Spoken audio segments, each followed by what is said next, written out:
Fourth down.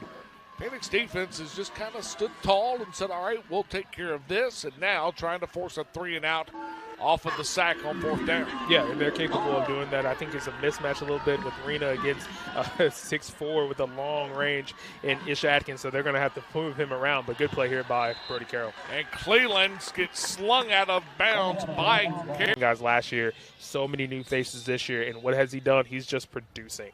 And they're just learning their craft. They're taking it seriously, but they're being coached, and they're being coachable by someone who's very knowledgeable and loves the game.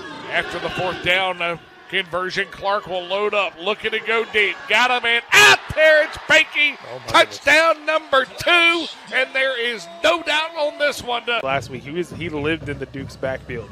You know, he's even kind of acknowledged, he talked about it just prepping this week in practice, kind of keeping his head up, but maintaining that speed and that aggressiveness of getting from point A to point B. So as soon as he plants his foot on the ground, he's going full steam ahead. Rylan Shibley in the ball game for the first time in the opening half as Cleveland once again tries to escape the Phoenix pressure and cannot. 3 of the last 4. A short field to work with, 2 timeouts. And Landon Clark will do the honors. 14 for 23, 227 through the air. He's got 264 in total offense in the opening half.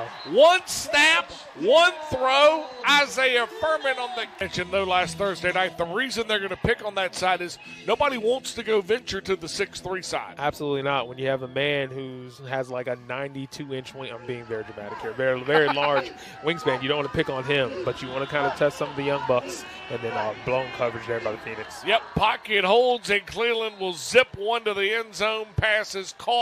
Ivan Hoy. I think the crazy thing, that's only the 7th rush for Jamil Williams tonight, but he is averaging around 9 to 10 yards per carry because, once again, he's just pinballing around. He's just utilizing that contact, and the one thing I love about him, he's always going forward. It's never too much dancing side to side. He's going to taking a step and going north. Snap, just like this. handoff given to Williams, and Jamel, did he get in? Yes, he did. Touchdown, Phoenix. Over the expectation, as we talked about earlier, for the 2 defense for Elon, it does not change. So there has to be some pass rush. The linebackers have to fill. No bust, no MAs. They got to clean it up.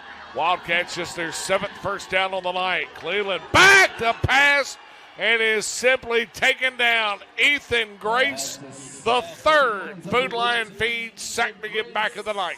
Ethan, you know, they're going to continue to try to get as much work as possible. Interesting, especially in a game like this, but I get it. I understand it. Long season ahead. You got to get some plays, got to get the film against a quality defense and try to get to a point where they're feeling better about themselves. Snap, Cleveland. Here comes pressure once again, forced out of the pocket. Phoenix giving chase, and down he goes.